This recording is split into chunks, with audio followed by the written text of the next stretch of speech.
আজকে একটা নতুন আইটেম নিয়ে চলে এলাম বন্ধুরা। সেটা হলো কচু শাক ভাজা। আমি দেখুন একটা কড়াইতে তেল দিয়ে তেল গরম করে কয়েকটা শুকনো লঙ্কা সম্বরা দিয়ে তার উপরে হাফ চামচ মতন তিল আর হাফ চামচ মতো রাঁধুনি সম্বরা দিয়ে আমি কচু শাকগুলোকে পরিষ্কার করে ধুয়ে কেটে নিয়েছিলাম।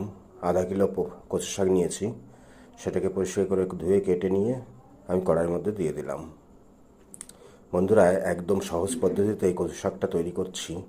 কচু শাক মানে কচুর পাতা। আপনারা এইভাবে একবার বানিয়ে খান, ভীষণই টেস্টি হয়।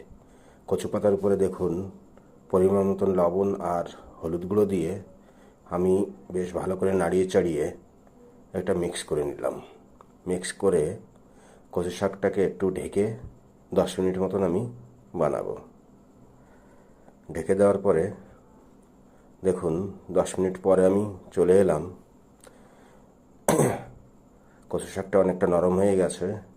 আমি যেহেতু নুন দিয়ে দিয়েছিলাম এবং সিদ্ধ খানিকটা হয়েছে, আমি এবার ভালো করে এগুলোকে নাড়িয়ে চাড়িয়ে আস্তে ধিমে আঁচে করে ধীরে ধীরে আমি এটাকে ভেজে নেব।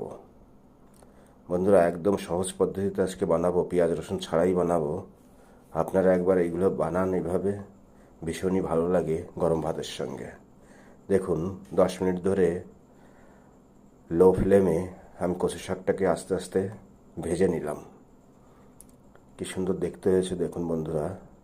এবার এটার উপরে আমি আরও 1 চামচ মতো সাদা তিল দিয়ে দেবো। সাদা তিলগুলোকে উপর দিয়ে ছিটিয়ে দিয়ে আমি আবার 2-3 মিনিট ধরে একটু নাড়িয়ে চাড়িয়ে মিক্স করে আমি নামিয়ে নেব। কচু শাক ভীষণই টেস্টি এবং আয়রনযুক্ত, ভীষণ উপকারী। আপনারা এইভাবে একবার বানিয়ে খান, বিনা মশলার। ভীষণই টেস্টি হয় এবং উপকারও হয় শরীরে। এইভাবে আপনারা আমার সঙ্গে থাকুন এবং নতুন নতুন ভিডিও দেখুন এবং রেসিপি দেখুন। আমি এবার কচু শাকটাকে একটা প্লেটে তুলে নেব। এইভাবে আপনারা বানান, ভালো থাকুন, সুস্থ থাকুন, নতুন নতুন ডিশ বানিয়ে খান। ধন্যবাদ বন্ধুরা।